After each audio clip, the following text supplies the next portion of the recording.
Assalamualaikum everybody. Hope you all are doing great. Since MCAT 2023 season has set in, so in this video we will be discussing about 5 major mistakes that most of the freshers as well as repeaters do. Usually क्या होता है कि आप अपनी MCAT की preparation के दौरान इन mistakes को रिपीटेडली कर रहे होते हो एंड आपको लगता है कि आपकी एमकैट की प्रिपरेशन बहुत ज़्यादा अच्छी हो रही है एंड आपको रियलाइज़ ही नहीं होता कि आप ये मेजर मिस्टेक्स कर रहे हो. But when your MCAT is over and आपका desired score नहीं आता, then you realize that these were the major mistakes that I was doing in my whole MCAT journey. तब क्या होता है कि आपका MCAT हो चुका होता है and your time is gone, and as we all know that the time once gone cannot be recovered or rewind. So let's start discussing about these major mistakes that most of the students do, so you may not repeat those mistakes in your MCAT journey and score your desired marks inshallah. Mistake number 1, staying in your FSC criteria. ये mistake mostly freshers कर रहे होते हैं. Like उन्हें लगता है कि जैसे उन्होंने FSC में पढ़ा है वैसे ही उनका MCAT का सिनेरियो है, but the thing is totally different. क्योंकि अगर ऐसा होता तो जो FSC का टॉपर था उसे MCAT का भी टॉपर होना चाहिए था, but this is not the reality. क्योंकि the thing that matters the most कि आपकी FSC के प्रिपरेशन के लिए आपके पास 2 साल होते हैं and in your MCAT journey you have only 2 months.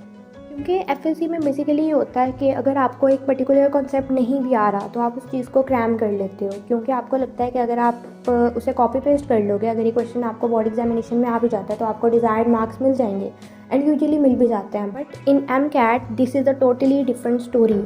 क्योंकि MCAT में ऐसा नहीं होता कि आपको एक शॉर्ट क्वेश्चन आएगा या लॉन्ग क्वेश्चन आएगा. ऑब्वियसली बात है कि आपको एक MCQ आएगा एंड उसके 4 ऑप्शंस होते हैं, जिसमें 25% तो हर इंसान को पता है कि यहाँ तो ये है या फिर ये आंसर है.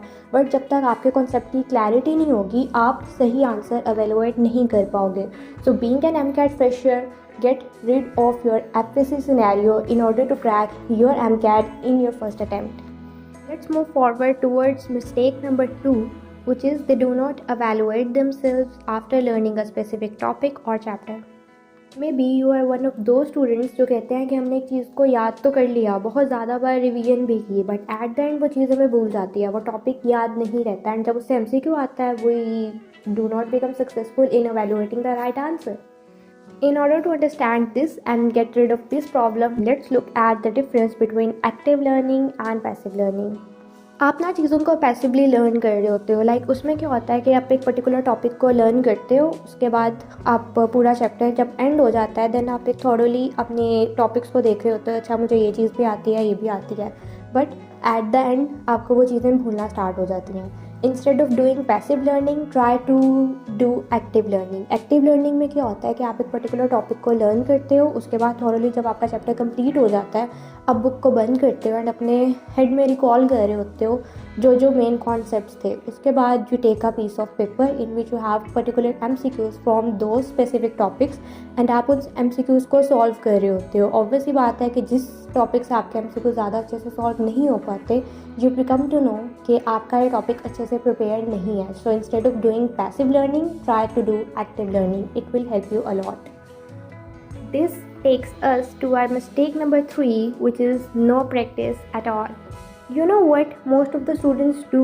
They think that only learning is sufficient. उन्हें लगता है कि सिर्फ कॉन्सेप्ट लेना, एक चीज़ को क्रैम करना सफिशेंट है. बट एट द एंड जो MCAT के लिए सिग्मा रूल है वो है practice practice and practice. And of course we all know that practice makes a man perfect.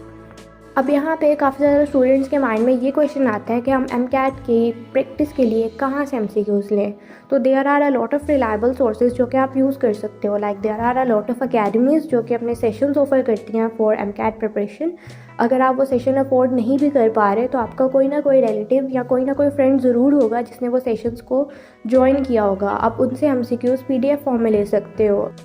In addition, there are different groups on Facebook in which students from different academies share their MCQs and queries on and off. You can join those groups for practice, and if you don't have any of these sources, then past papers will work as a best source of practice for you.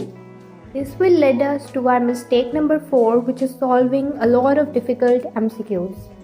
ये mistake बहुत सारे students कर रहे होते हैं, like may be वो YouTube पर add देख लें या फिर डिफरेंट सोशल मीडिया प्लेटफॉर्म पर जिसमें वो एक बुक के बारे में पढ़ रहे होते हैं जिसमें उन्हें 10,000 to 15,000 MCQs मिलेंगे, लेकिन after purchasing that particular book जब उसे सॉल्व करने लगते हैं और उसके अंदर बहुत सारे सब स्टैंडर्ड MCQs होंगे, यहाँ पे बहुत सारे डिफ़िकल्ट MCQs होंगे जिनका जो डिफ़िकल्टी लेवल होता है वो आपकी रीच से बहुत ज़्यादा हाई होता है। And after solving those MCQs, जो कॉन्सेप्ट आपने 2 मंथ्स की एफर्ट के बाद बनाया होता है, 2 मंथ्स के हार्ड वर्क के बाद आपने बनाया होता है, वो आपका कॉन्सेप्ट ख़राब होने लग जाता है। And in addition to this आपका जो कॉन्फिडेंस है वो लूज़ होने लग जाता है। एंड जो आपने कॉन्फिडेंस बिल्ड किया होता है, सेल्फ कॉन्फिडेंस कि I will crack my MCAT this year, वो आपका कॉन्फिडेंस भी ख़राब होने लग जाता है, which is a big loss for you. So instead of solving any substandard or difficult MCQs, I'll prefer you to go through the past papers thoroughly at least twice. Let's discuss about the final and the most major mistake, which is no revisions at all. ये बात यहाँ पर मैं surely कह सकती हूँ कि आप में से वो स्टूडेंट जिसने 80 to 90% सिलेबस कवर किया है बट उसने 3 to 4 टाइम्स एटलीस्ट रिविजन्स की हुई हैं, वो अपने MCAT में बेटर परफॉर्म करेगा as compare to that student जिसने 100% भी सिलेबस कवर किया हो लेकिन उसकी रिवीजन सिर्फ और सिर्फ 1 टाइम है। क्योंकि अगर आप ह्यूमन ब्रेन को देखो तो वो भी ऐसे ही काम करता है, जो चीज़ आप बार बार रिकॉल कर रहे हो वो आपके सबकॉन्शियस माइंड में जाकर स्टोर हो जाती है and that is the main thing that will help you in solving your MCQs. सबसे पहले आप एक टॉपिक को अपनी पंजाब बुक से पढ़ोगे, जब आप उसे थॉरली वहाँ से प्रिपेयर कर लोगे then you will move towards your federal book. Federal book से पढ़ने का क्या बेनिफिट होगा कि जो टॉपिक या जो भी पॉइंट आपका ना चाहते हुए भी वहाँ से स्किप आउट हो जाएगा बाय मिस्टेक, आप उसे यहाँ पे प्रिपेयर कर सकते हो एंड इन एडिशन आपके बहुत सारे न्यू पॉइंट्स भी यहाँ पे ऐड आउट होंगे and in the last you will study that particular topic from your notes. In the end I have a bonus tip for all of you, like जो भी आप MCQs प्रैक्टिस कर रहे होते हो try to practice them along with your time management, क्योंकि usually क्या होता है कि हम एक ही MCQ पर 5 to 10 मिनट्स ईजीली लगा रहे होते हैं एंड बाद में क्या होता है कि वही चीज़ आपको बहुत ज़्यादा सफ़र करवाती है.